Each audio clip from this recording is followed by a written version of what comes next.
진보 집권 플랜을 저런 대담 형식으로 펴낸 지가 20일 됐습니다.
반갑습니다. 광주 시민 여러분, 반갑습니다.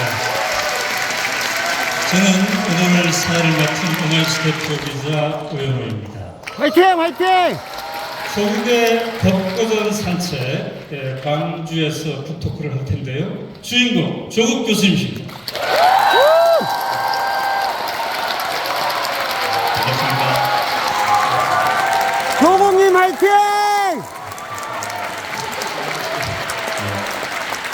벚꽃은 산책 여자 조국입니다. 와주셔서 감사합니다. 눈물 납니다. 굉장히 많이 오셨네요. 네. 아까 제가 보니까 서울에서도 오신 분이 계시더라고요. 네. 자, 광주와 전라 이외 지역에서 오셨다는 걸 한번 손 들어보실래요?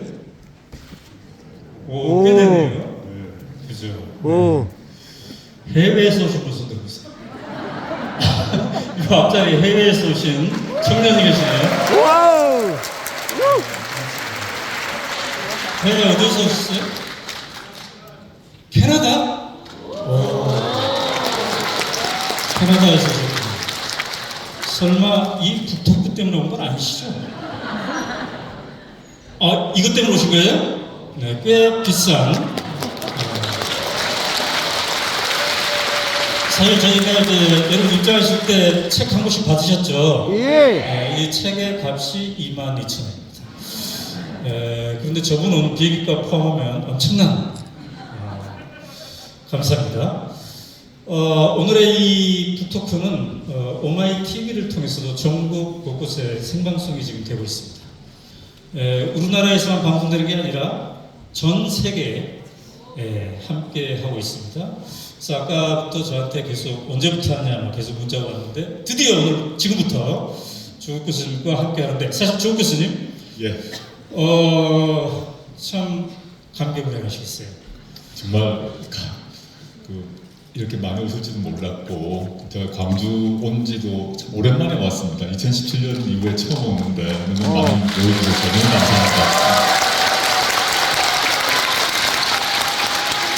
그러니까 교수님이 2017년에 민정수석, 청와대 민정수석이 되면서 이제 이런 만남은 가질 수가 없었는데 그 후로는 처음이시군요. 예, 그렇습니다. 그렇군요. 그리고 이제 그 전에 우리가 진보 집권 플랜, 아까 여러분 영상에서 보셨죠. 그거를 2010년에 했고 2011년에 광주에서 이런 자리를 만든 적이 있습니다. 그때도 기억이 생생하시죠? 네, 그럼요. 그때는 뭐 제가 대학 교수 시절이었는데 그 당시에 이제 2010년 11년에 우리 오영 대표님하고 대당집 내고 좀 당시도 상황이 좀 어려웠고 암울했던 상황인데 좀 바꿔보자 이런 차원에서 서울을 비롯해서 전국을 같이 돌면서 대담을 한 적이 있습니다. 그때 기분이 다시 되살아나는 그런 느낌입니다. 13년 전에 진보집권 플랜 북토크 자리에 오셨던 분 어디 있을까요? 저기도 계시네요. 네, 저 앞자리에 계신 분. 뒤에도 계시고. 네, 감사합니다. 감사합니다.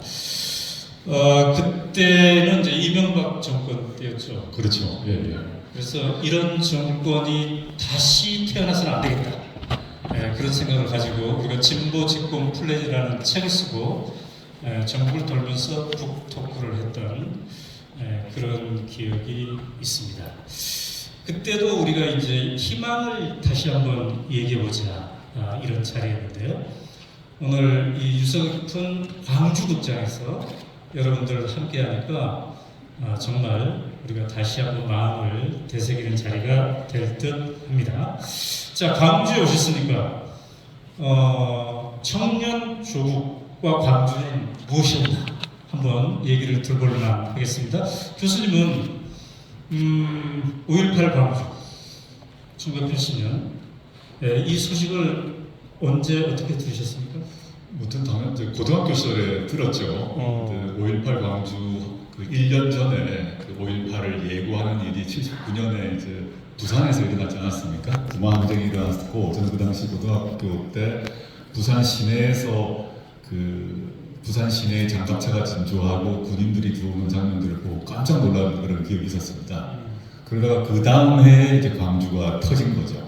근데 언론 보도가 제대로 안 된 상태에서 뭐 어른들을 통해서 들려오는 말들이 이제 통해서 알게 되었죠. 그러다가 점점 알게 되었는데 저는 제가 이 5.18 상황을 직접 눈으로 목격하지 못했지만 그 부마 항쟁 상황, 특히 계엄군이 들어오는 상황을 직접 봐가지고 직접 보진 못했지만 막 그때 느낌, 그 시내에 탱크가 들어왔던, 장갑차가 들어왔던 그 느낌들을 되살릴 수 있었거든요.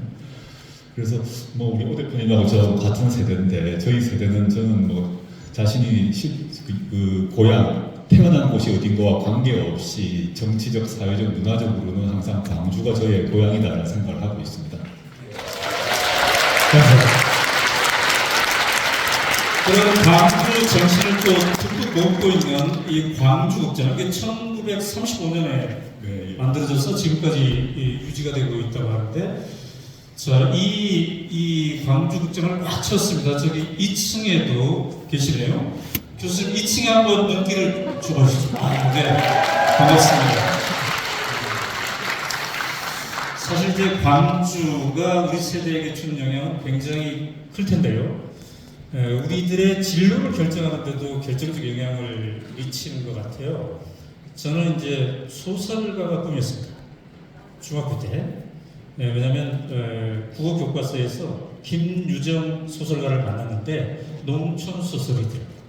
근데 제가 농촌에 살기 때문에 이 정도의 이야기는 나도 쓸 수 있겠다. 그래서 소설가가 되려고 꿈을 꿨는데 광주가 소설보다 더 중요한 게 있다. 소설보다 사실이 더 중요하다. 이런 가르침을 줘서 저는 이제 기자로 이렇게 첫 직장을 갖게 됐습니다. 청년 조국은 광주가 본인의 진로를 결정하는데 좀 영향을 또 줬겠죠? 당연하죠. 네. 저는 이제 법대를 들어갔는데 과거에 법대 들어가면 대부분 기본 그 경로가 고시 공부해서 뭐 판사 검사 되어라라고 얘기했고 저희 친구들 대부분 그런 길을 택했는데 그 광주의 경험을 공유하고 토론하고 울분을 토했던 그런 사람들은 이게 아닌 것 같아라는 생각을 했던 것 같습니다. 그래서 그때도 만약에 저 길은 아닌 것 같아. 물론 뭐 저희 집안에서 부모님은 그 길, 기성의 길을 가라라고 많이 권하셨는데 아닌 것 같다는 생각이 들었어요. 게다가 80년대 전반기는 그 광주를 일으켰던 전두환 노태우가 대통령이었던 시절 아닙니까? 그 밑에서 이걸 법을 집행한다? 이건 뭔가 아닌 것 같다는 생각이 어린 나이지만 들었던 것 같습니다. 그러다 보니 다른 길을 택했고 이제 전업적 학자가 되는 길을 택했던 거죠. 그리고 이 책과도 연결시켜 보게 되면 당시에 존재하고 있는 모든 법률은 옳으니까 그 법률을 무조건 지켜라 라는 것이 전두환 노태우 정권의 요구였는데 이건 아닌 것 같다는 생각이 자꾸 들어서 고전으로 돌아가 보자 라는 생각을 했고 이 책에 소개했던 그런 그 여러 가지 고전들을 그 당시 대학원 이제 입학하면서 읽기 시작했던 것이죠. 그렇군요. 근데 저희가 이제 우리 세대는 광주에 대한 고마움을 참 마음 깊은 곳으로부터 갖게 되는 게 뭐라 그럴까요? 포위되어 있는 우리들을 해방시켜준 이런 측면도 있는 것 같아요. 우리가 대학생활을 하면서 늘 들었던 게 극렬, 좌경, 소수분자들 이런 거였거든요. 그런데 전두환 군사정권에 의해서 폭도로 규정되었던 좌공분자로 규정되었던 우리들이 광주 덕분에 광주가 민주화의 성지가 되고 발원지가 되고 그 정신이 전국 곳곳에 퍼진 그 덕분에 이제 우리가 광주의 정신을 제대로 얘기할 수 있는 그런 시대가 되고 그런 점에서 굉장히 광주에 대한 고마움을 갖고 있는 것 같고요. 여기에 모이신 광주 시민들에 대해서도 무한한 존경을 갖습니다. 감사합니다. 자, 그럼에도 불구하고 우리가 한눈을 팔 수 없고 긴장감을 놓칠 수 없는 게 끊임없이 이 광주 정신을 훼손하려는 그런 시도들도 계속되고 있는 것 같아요. 최근에는 국민의힘의 최고위원 김재원 씨인가요? 그런 분들의 망발도 있고 또라이. 그렇지 않습니까? 개탄스럽죠. 그런 걸 볼 때마다 어떤 생각이 드시나요? 뭐 아시다시피 뭐 김재원 최고위원이 망언을 했지 않습니까? 근데 김재원 최고위원이 속하에 있는 국민의힘은 그 과거 대선 시기에 윤석열 후보가 광주 정신을 헌법 전문에 넣겠다고 약속까지 했습니다. 근데 그 말의 진정성을 의심스럽다는 상황이라고 생각하고요. 저는 그 87년 헌법이 만들어지기 질 시기에 그때 여러 가지 정치적 타협 때문에 5.18 광주 정신도 그러하고 60 민주항쟁의 정신도 그러하고 또 부마 항쟁의 정신도 헌법 전문에 들어가지 못했습니다. 지금 이런 망발이 없어지려면 추후에 이제 언제가 될지 모르겠습니다만은 헌법 전문에 반드시 광주가 들어가야 한다고 저는 생각하고 있습니다. 이제 문재인 정부도 교수님께서 문정수석을 할 때 본격적으로 헌법 전문에 광주 정신을 넣어야 된다 이렇게 얘기를 하지 않습니까? 그때 이제 우리 모두는 5.18의 자식이다 이런 말씀하셨는데 그죠? 예, 그 당시 이제 문재인 대통령 제가 보좌하면서 제가 민정수석으로 보좌를 했는데 당시에 그 민정수석실과 정무수석실이 합작을 해서 문재인 대통령의 그 개헌안을 이제 만들었고 그 발표도 제가 담당을 했는데요.